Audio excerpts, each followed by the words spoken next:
चलिए बच्चों, आ जाइए आ जाइए सारे बच्चे। हाँ, जैसा कि आपको मालूम होगा कि मैंने आपके सिलेबस का संस्कृत का 7 नहीं 8 अध्याय समाप्त कर चुका हूँ।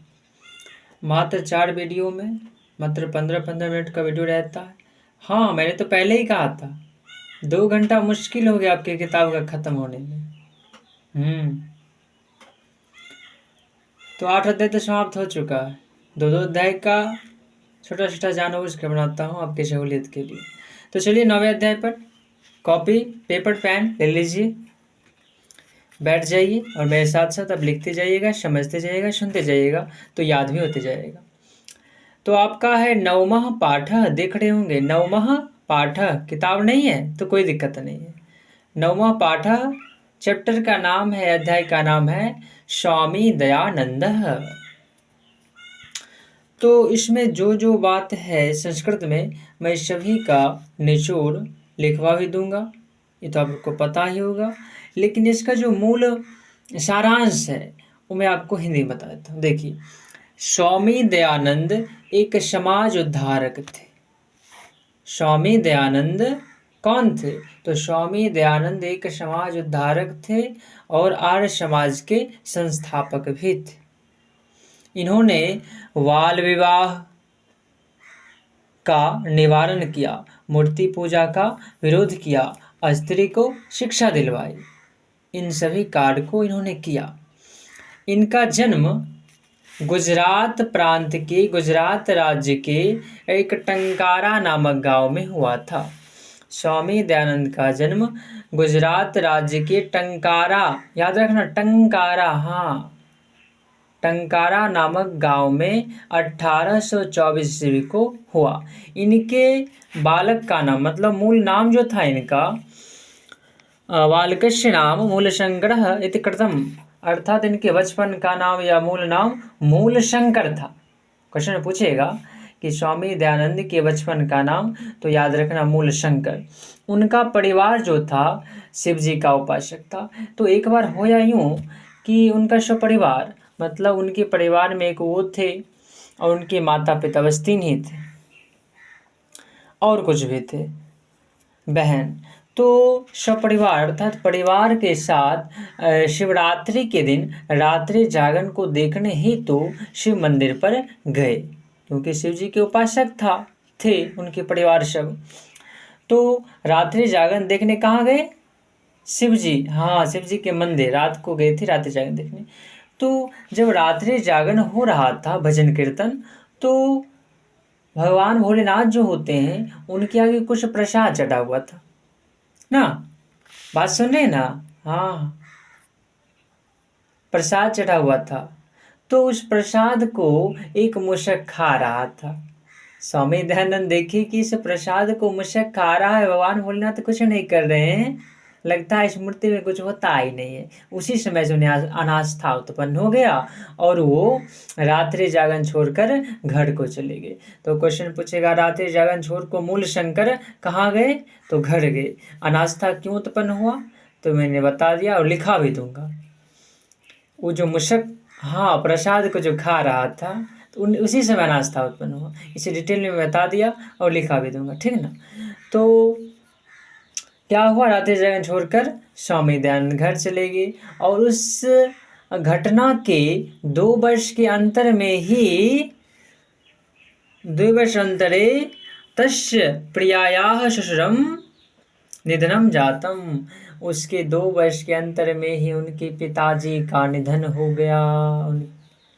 ठीक है ना? 2 वर्ष के अंतर में उनके पिताजी का निधन हो गया।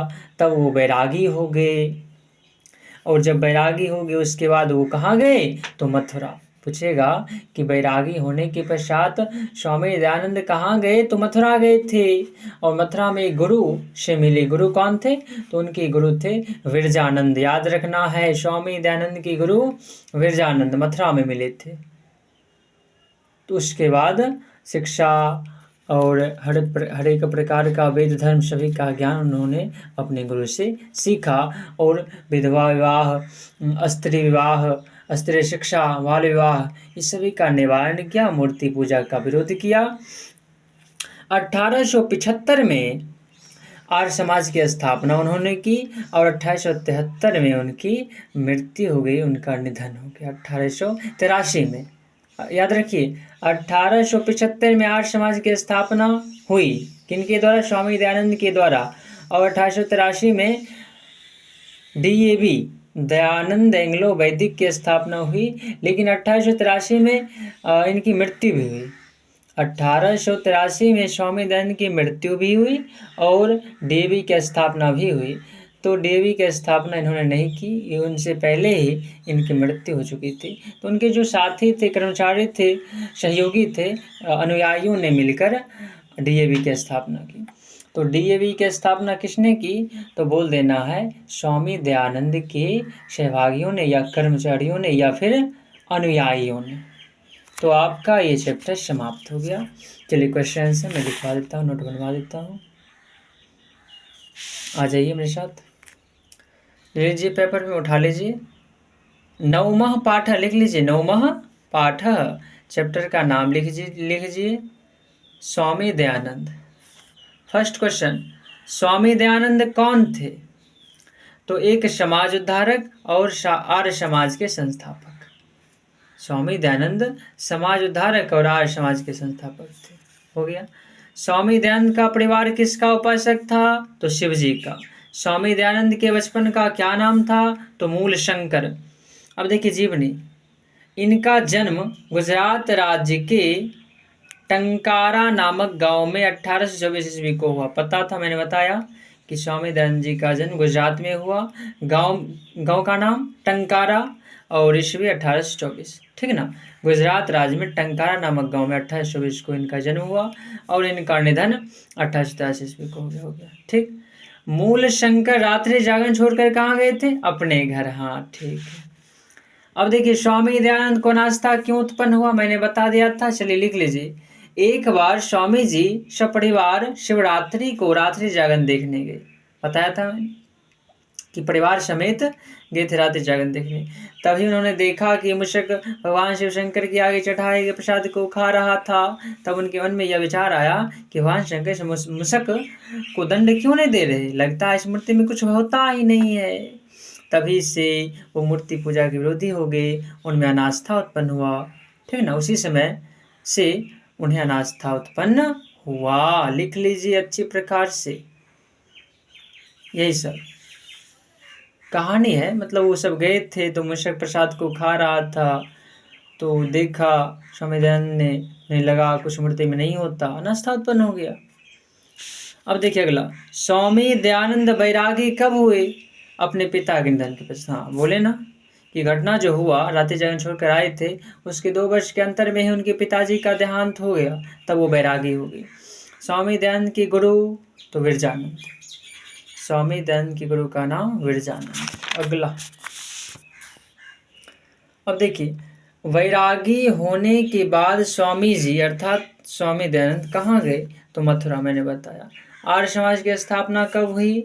1875 में, मैंने बताया। और किसके द्वारा? तो स्वामी दयानंद के द्वारा। सत्य का प्रचार तथा वैदिक धर्म का प्रचार किसने किया? तो स्वामी दयानंद ने। इंपॉर्टेंट क्वेश्चन है। स्वामी दयानंद ने मूर्ति पूजा का खंडन किया, स्त्री को शिक्षा दिलवाई, बाल विवाह का निवारण कर समाज का उद्धार किया। ये नोट है, नोट कर लेना है। मैंने बताया है इनके जो जो काम किए समाज के लिए, मूर्ति पूजा का खंडन किए, स्त्री को शिक्षा दिलवाई, बाल विवाह जो हो रहा था उस सभी का निवारण किया और अंततः समाज का उद्धार किया। आर्य समाज की स्थापना हुई थी 1875 में, मैंने पढ़ लिया। और कहाँ हुई? तो मुंबई में हुई थी। DAV की स्थापना कब हुई? तो 1883 में, DAV के 1883 में, और स्वामी दयानंद की मृत्यु 1883 में। किनके द्वारा हुई DAV की स्थापना? तो दयानंद की अनुयायियों द्वारा, सहयोगियों द्वारा, ठीक। तो ऑप्शनल ऐसे ही अनुयायी ही देता है, इसलिए मैंने यही दे दिया, दयानंद के अनुयायियों द्वारा।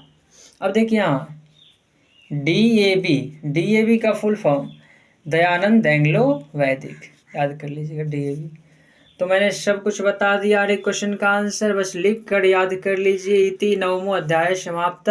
10 मिनट भी नहीं हुआ, आपका 9वां अध्याय समाप्त हो गया। तो अब पढ़ेंगे हम 10वां अध्याय।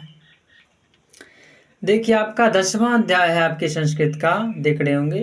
मंदाकिनी वर्णनम। मंदाकिनी एक नदी है, जिसे गंगा नदी कहते हैं। मंदाकिनी नदी को गंगा नदी कहा जाता है। तो पूछेगा कि मंदाकिनी का तात्पर्य किस नदी से है, तो गंगा नदी।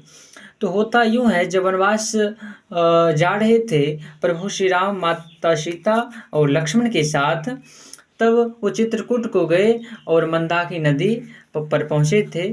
और मंदाकिनी की जो शोभा है उस सभी को इसमें दिखाया गया है। और मंदाकिनी में जो ऋषिगण स्नान कर रहे हैं ये सब बताया गया है। मंदाकिनी नदी में हिरण जो है वो पानी को पी रहा है, दूषित कर रहा है पीकर, यही बताया गया है। और वो मंदाकिनी नदी की जो अपार शोभा है, उस शोभा को श्री राम किसे दिखा रहे हैं, तो माता सीता को मंदाकिनी की शोभा दिखा रहे हैं प्रभु श्री राम। ठीक ना। क्वेश्चन पूछेगा, प्रभु श्री राम मंदाकिनी की शोभा किसे दिखा रहे हैं, तो माता सीता को। और जब शोभा दिखाते हैं तो जितना भी श्लोक है इसमें शोभा ही दिखा रहे हैं। और जो जो मैंने कहा बस यही सब है इसमें, मैंने केवल निचोड़ सारांश बता दिया। ठीक ना। आपके एग्जाम के लिए बहुत इंपॉर्टेंट है, हिंदी में ही क्वेश्चन पूछा जाता है। हाँ, कुछ बच्चों नहीं सस्पेंस में नहीं रहना, हिंदी में ही पूछेगा। कुछ इक्का दुक्का संस्कृत पूछता है तो वो तो मैं संस्कृत में करा ही देता हूँ। हाँ ठीक ना। तो ठीक है, क्वेश्चन आंसर लिखिए। तो प्रभु श्री राम मंदाकिनी की शोभा किसे दिखा रहे हैं, सीता को। तो जब शोभा दिखाते हैं तो माता सीता को अनेक नामों से संबोधित करते हैं। 2-4 नाम, 5-6 नाम से संबोधित करते हैं। तो पूछता है किन किन नामों से संबोधित किया गया था। ठीक ना, उस समय आपको लिखा था। देखिए प्रस्तुत पाठ पे लिख लीजिए, 10वां पाठ, पेपर पेन लीजिए फटाक से। मंदाकिनी वर्णनम। प्रस्तुत पाठ कहाँ से संकलित है, तो ये जो रामायण है तो रामायण से संकलित होगा। और रामायण में 7 कांड है, उसमें अयोध्या कांड से संकलित है। वाल्मीकि रामायण के अयोध्या कांड से यह पाठ संकलित है। राम सीता और लक्ष्मण के साथ कहाँ गए, चित्रकूट वन, मंदाकिनी। ठीक है, चित्रकूट वन को गए थे, चित्रकूट घाट वन में, तो चित्रकूट गए थे। इस पाठ के रचयिता, ये पाठ जो है मंदाकिनी रामायण का पाठ है, रामायण के रचयिता वाल्मीकि जी हैं। तो इस पाठ के रचयिता भी महर्षि वाल्मीकि। इस नदी का वर्णन रघुवंश काव्य में किसने किया, तो कालिदास ने। देखिए कालिदास का एक काव्य है रघुवंश काव्य, तो कालिदास ने रघुवंश काव्य में इस मंदाकिनी नदी का वर्णन किया है। तो यहाँ से क्वेश्चन पूछता है कि इस नदी का वर्णन रघुवंश काव्य में किसने किया, तो कालिदास ने। रघुवंश काव्य किन्होंने लिखा, तो कालिदास ने। ठीक है ना, याद कर लीजिए लिखकर।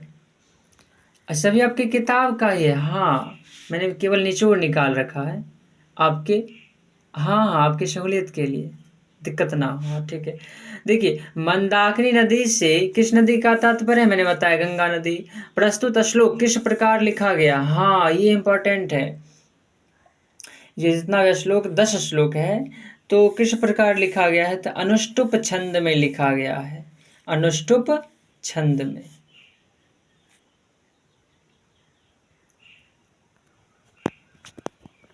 ठीक है ना। प्रस्तुत श्लोक किस प्रकार लिखा गया है, तो अनुष्टुप छंद में लिखा गया। छंद में, उसमें भी कौन सा छंद, तो अनुष्टुप छंद। इसे आपको याद ही करना होगा।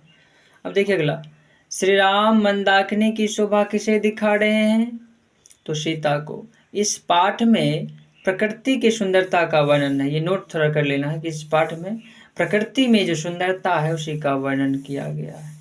अब देखिए मंदाकिनी नदी में कौन स्नान कर रहे हैं, तो ऋषिगण, लिख लेना है। मंदाकिनी नदी किस प्रकार सुशोभित है, तो मंदाकिनी नदी फूल, फल, लता, वृक्ष, हंस तथा सारस से सुशोभित है।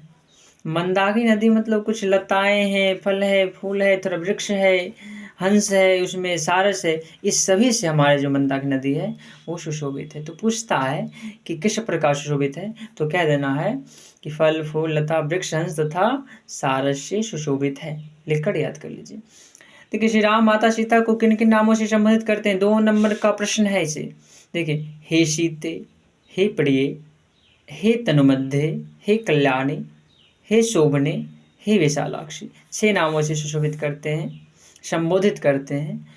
हे सीते, हे प्रिय, हे तन्मध्य, हे कल्याणी, हे शोभने, हे विशालाक्षी। तो ये सब याद करना। अब देखिए इस नदी के जल को कौन दूषित कर रहा है, तो मैंने बताया मृग हिरण पीकर दूषित कर रहा है। और मंदाकिनी जो आपका ये चैप्टर है उसमें एक क्वेश्चन छूटा है कि कितना श्लोक है। तो याद रखिए इस चैप्टर में 10 श्लोक है। 10वां पाठ मंदाकिनी वर्णम में कितना श्लोक है, तो 1 2 3 4 2 3 4 5 6 7 8 9 10 श्लोक है। याद रखिए, ठीक है ना, 10 श्लोक है। बस आपका 10वां चैप्टर भी समाप्त, इतना ही है।